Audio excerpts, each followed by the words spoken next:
Sebenarnya sangat banyak artefak kerajaan yang dimiliki oleh bangsa Nusantara. Tetapi karena bencana alam, peperangan, bahkan dijara oleh bangsa asing, terlebih selama masa kolonial, maka tidak banyak yang tersisa hingga saat ini. Sementara yang masih tersisa itu justru mayoritasnya berada di luar negeri. Zaman dahulu menunjukkan betapa nenek moyang kita dulu sudah pernah memiliki peradaban yang sangat tinggi, yang pada dasarnya tidak kalah dengan bangsa lain di dunia. Tetapi sayang, sebagian besarnya termasuk artefak tidak berada di dalam negeri kita, melainkan berada di museum-museum yang ada di Eropa dan Amerika. Sungguh sangat disayangkan. Pustaka tombak petaka ini memiliki arti yang sangat mendalam bagi bangsa kita. Tetapi sayang, sebagian besarnya justru berada di luar negeri. Hanya 2 yang berada di Museum Jakarta dan satunya lagi masih dipegang oleh pewaris dari Kerajaan Majapahit. Selebihnya ada di museum luar negeri, 4 di Amerika dan 3-nya lagi di Eropa. Satu catatan penting, untuk saat ini Amerika tidak mau mengembalikannya ke Indonesia karena mereka memiliki tujuan tertentu dengan bangsa ini. Mungkin takut kalau Indonesia bangkit mengalahkan mereka. Tetapi nanti, bila seandainya Cina sudah menjadi ancaman yang serius bagi Amerika, barulah mereka akan mengembalikan pusaka tombak petaka Majapahit ini ke Indonesia. Sebab mereka pun meyakini bahwa bangsa Nusantara lah yang akan mampu melawan kekuatan dari bangsa Cina jika mereka berusaha memimpin dunia. Ingat, peristiwa berdirinya Majapahit, di mana saat itu Raden Wijaya dan bala pasukannya mampu mengusir pasukan Kublai Khan yang saat itu hendak menaklukkan tanah Jawa Dwipa.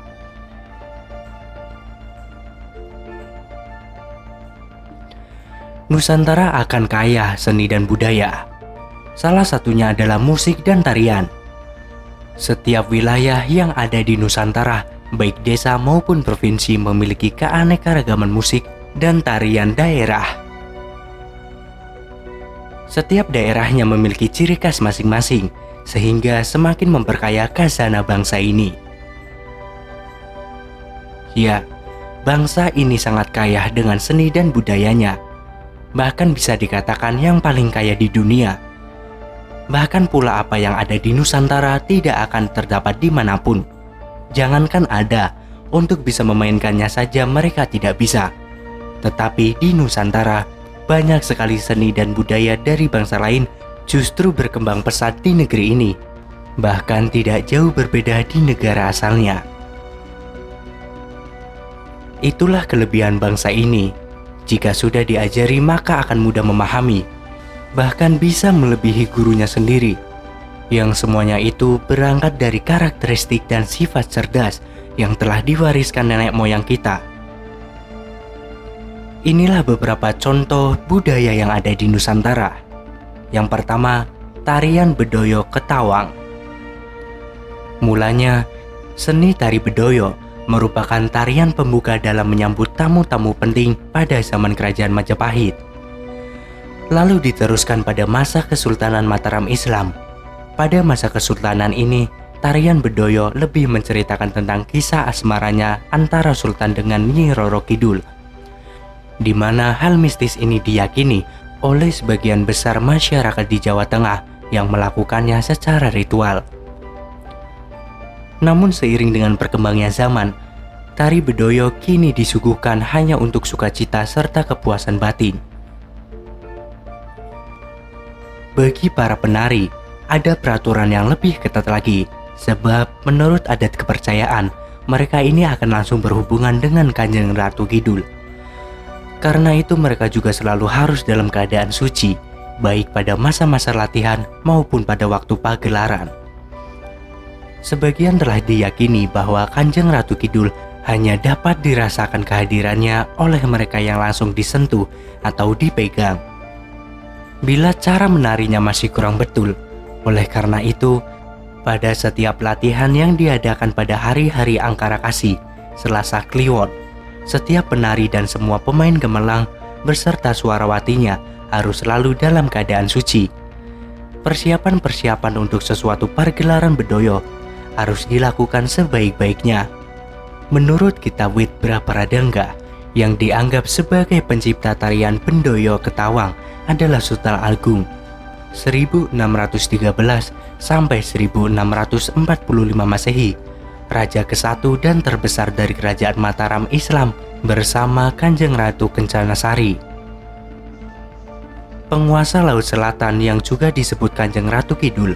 Sebelum tarian ini diciptakan, terlebih dahulu Sultan Agung memerintahkan para bakal gamelan untuk menciptakan sebuah gending yang bernama Ketawang. Konon penciptaan gending pun menjadi sempurna setelah Sunan Kalijaga pun ikut menyusunnya. Tarian Bedoyo Ketawang tidak hanya dipertunjukkan pada saat penobatan raja, tetapi juga dipertunjukkan setahun sekali yang bertepatan dengan hari penobatan raja atau tinggalan dalam Jumenengan.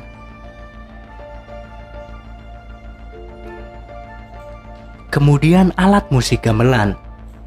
Siapa yang tidak tahu dengan alat musik yang satu ini? Unik dan menjadi ciri khas orang Jawa. Dunia pun telah mengakuinya sebagai warisan umat manusia dari Nusantara. Sehingga semakin mengkokohkan keyakinan bahwa bangsa Nusantara memang memiliki peradaban yang tinggi sejak dulu kala.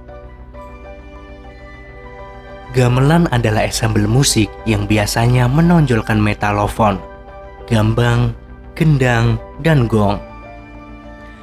Istilah gamelan merujuk pada instrumennya atau alatnya, yang mana merupakan satu kesatuan utuh yang diwujudkan dan dibunyikan bersama. Kata gamelan sendiri berasal dari bahasa Jawa, yaitu gamel, yang berarti memukul atau menabuh, yang diikuti akhiran an, yang menjadikan kata benda. Kemunculan gamelan didahului dengan budaya Hindu-Buddha yang mendominasi Indonesia pada awal masa pencatatan sejarah, yang juga mewakili seni asli Indonesia. Instrumennya dikembangkan hingga bentuknya sampai seperti sekarang ini. Sementara itu, orkes gamelan kebanyakan terdapat di Pulau Jawa, Madura, Bali, dan Lombok dalam berbagai jenis ukuran dan bentuk ensembel di Bali dan di Lombok saat ini dan di Jawa lewat abad ke-18. Istilah gong lebih dianggap sinonim dari gamelan. Kemudian yang ketiga, pemerintahan dan negara. Tentang ketatanegaraan, maka jauh sebelum Amerika menetapkan sistem negara liberalnya, maka Majapahit sudah menerapkan sistem itu. Lihatlah bagaimana negara Wilwatikta, nama negara kerajaan Majapahit, memiliki banyak negara bawahan, dari Swarnadwipa, Swarnabumi, Sumatera. Ada belasan negara bawahan yang sudah terlingkup dalam sebuah kerajaan kesatuan bernama Wilwatikta, Majapahit. Jadi, tidak perlu diragukan lagi bahwa nenek moyang kita dulu sudah memiliki suatu ketatanegaraan yang modern, bahkan demokratis. Meskipun mereka berbentuk kerajaan dan dipimpin oleh raja atau ratu, mereka pun sangat berbudaya, yang bahkan menjadi acuan bagi banyak negara di dunia. Sehingga munculnya negara besar yang Kemah Ripaloh Jinawi, Toto Tentrem Karto Raharjo, tersedianya sandang, pangan, dan papan dengan berlimpah, ketentraman yang tertata dalam damai, dan bisa membuat rakyatnya sejahtera. Sungguh, memperhatikan secuil kejayaan peradaban Nusantara di atas, jelas membuktikan bahwa bangsa ini memanglah bukan bangsa yang kecil, bodoh, dan tidak berperadaban.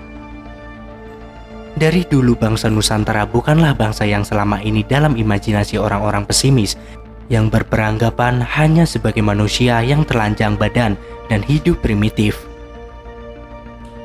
Namun sangat disayangkan bila kita sekarang ini, khususnya generasi muda, sudah tidak mau peduli dengan sejarah masa lalu bangsa kita.